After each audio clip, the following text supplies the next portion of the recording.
आपने हमारे recent 2-3 videos देखे होंगे जहाँ पे मैंने मेरी बियर्ड पूरी तरीके से शेव की थी और सिर्फ मूछें रखी थी। इसके पीछे का रीजन था मेरा बियर्ड पिंपल जो कि यहाँ पे हुआ था। उसी बियर्ड पिंपल्स के बारे में इस वीडियो में डिटेल में देखते हैं कि उसे आप प्रिवेंट कैसे कर सकते हो, उसके कॉजेस क्या होते हैं और उसकी चिकित्सा कैसे कर सकते हैं। मैं डॉक्टर शुभम ढवड़े शुभ पुष्प हेल्थ केयर का को फाउंडर आप सभी का स्वागत करता हूँ। मैं बहुत पछता रहा था कि मैंने मेरी बियर्ड शेव कर ली। मैं जवानी से ही बियर्ड रखते आ रहा हूँ और बिना बियर्ड के कहीं बाहर जाना ये मुझे एम्बेरस लगता है।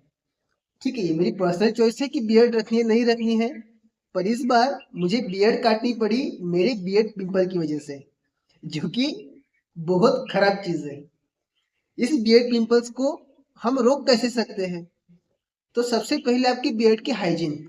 हाइजीन में आता है कि आपको हफ्ते में कम से कम 2 बार अपने बियर्ड को वॉश करना है। अभी बियर्ड को वॉश करने के लिए कोई भी डिटर्जेंट आप नहीं लगा सकते हो। आप बालों का शैम्पू भी बियर्ड में नहीं लगा सकते हो क्योंकि पीएच का प्रॉब्लम जाता है।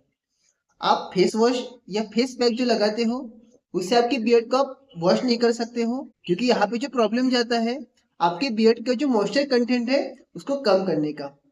अगर आपने बियर्ड को अच्छे से वॉश नहीं किया, अगर वहां पे बहुत ज्यादा मात्रा में ऑयल छूट गया तो वहां पे आपके बियर्ड का टेक्सचर खराब हो जाएगा।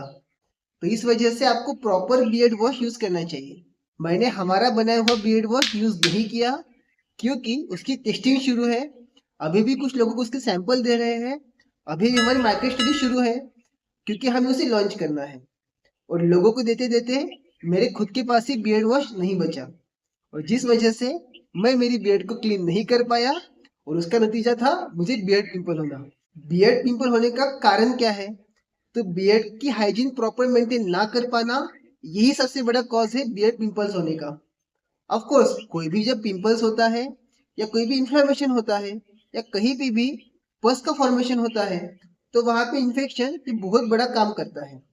जब भी हम पेट को साफ नहीं करते हैं वहां पे जब भी कोई बैक्टीरियल इन्फेक्शन आ जाता है, कोई फंगल इन्फेक्शन आ जाता है तो बॉडी वहां पे इन्फ्लेमेशन शुरू कर देती है खुद का डिफेंस मैकेनिज्म के तौर पे।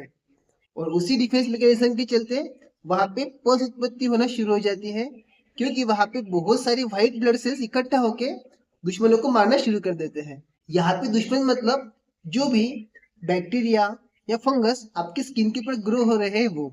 अपनी बियर्ड जो कि बालों का एक प्रकार का गुच्छा है जहाँ पे अच्छे से एयर नहीं लग सकती, जब भी हम चेहरे को पानी से धोते हैं और उसको कितना भी पोंछ ले तो भी कुछ मात्रा में अपने बाल वाटर को रिटेन कर लेते हैं और जिस वजह से वहां पे बिल्डअप शुरू हो जाता है।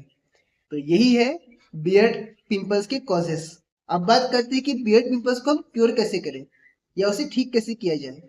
तो उसके लिए सबसे इंपॉर्टेंट आता है एज पर मॉडर्न साइंस, जो कि है सैलिसिलिक एसिड।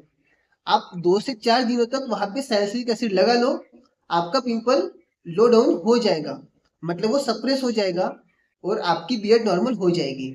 अगर सपोज ये मेरा बाल है बियर्ड का, उसके नीचे बियर्ड पिंपल आया है तो मैं आपको सलाह दूंगा कि एक प्लकर से उसको पकड़ के खींच दीजिएगा।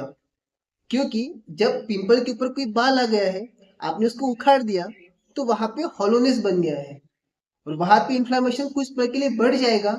पर जब भी आप सैलिसिलिक एसिड लगाओगे तो वो उस पिंपल के अंदर तक जा सकता है और आपका बियर्ड पिंपल जल्दी ठीक हो सकता है। एज पर आयुर्वेदा आप बियर्ड पिंपल्स के ऊपर जायफल, जिसे कि नटमेग कहा जाता है, उसको पानी के अंदर घिस के किसी पत्थर के ऊपर उसका आप लेप लगा सकते हो पिंपल्स के ऊपर और जिस वजह से वो पिंपल पहले पक जाएगा और फिर आप उसको फोड़ सकते हो। उसके अंदर का जब आप पूरे निष्कासन करते हो या पस को बाहर निकाल देते हो तो आपका बियर्ड पिंपल ठीक हो जाएगा।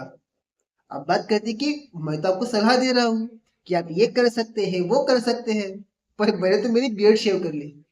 इसके पीछे का लॉजिक क्या है? देखिए, मैंने मेरे बियर्ड पिंपल की कुछ भी प्रिकॉशन नहीं ली। जब वो आया था, मतलब जब वो नया नया था, उसको मैंने रात में जब सो रहा था तब उसको इस तरीके से खुजला के बड़ा कर दिया। उसको मैंने अपक्व अवस्था में ही फोड़ दिया। आयुर्वेद में काफी अच्छा श्लोक आता है कि जो भी वैद्य अपक्व विधि का भेदन करता है वो चांडाल वृत्ति वैद्य है। तो मैं मेरे खुद के लिए ही चाइनावृत्ति वैद्य बन गया, क्योंकि मैंने रात में सोते हुए मेरे पिंपल को फोड़ दिया। तो इस वजह से मेरा बियर्ड पिंपल बहुत अजीब तरीके से बढ़ गया था और उसका दर्द मैं सहन नहीं कर सकता था, उसकी जलन में सहन नहीं कर सकता था। और फिर इन सब चीज़ों से फ्रस्ट्रेट होके मैंने मेरी बियर्ड को शेव कर लिया। तो अगर आपको भी बियर्ड पिंपल होता है, अगर आप भी चाइनावृत्ति वैद्य की तरह उसको दबोचते नहीं हो या उसको नाखून नहीं मारते हो, तो आपको बियर्ड शेव करने की जरूरत नहीं है। ये मुझे करना पड़ा, मैंने रात में सोते हुए मिस्टेक की इस वजह से। आज की वीडियो के लिए इतना ही। अगर आपको भी बियर्ड पिंपल्स है या आपको भी एक्टिव हेयर केयर के रिगार्डिंग कोई ट्रीटमेंट लेनी है, तो नीचे दिए गए हमारे व्हाट्सएप नंबर पर आप संपर्क कर सकते हो। हम आपको उचित सहायता करने की कोशिश जरूर करेंगे। ऐसे अमेजिंग वीडियोस को देखने के लिए जुड़े रहिएगा शुभ पुष्पा हेल्थ केयर से। धन्यवाद। हम यही कोशिश करेंगे कि आपके लिए नए नए वीडियोस, नए नए टॉपिक के ऊपर लेके आते रहे।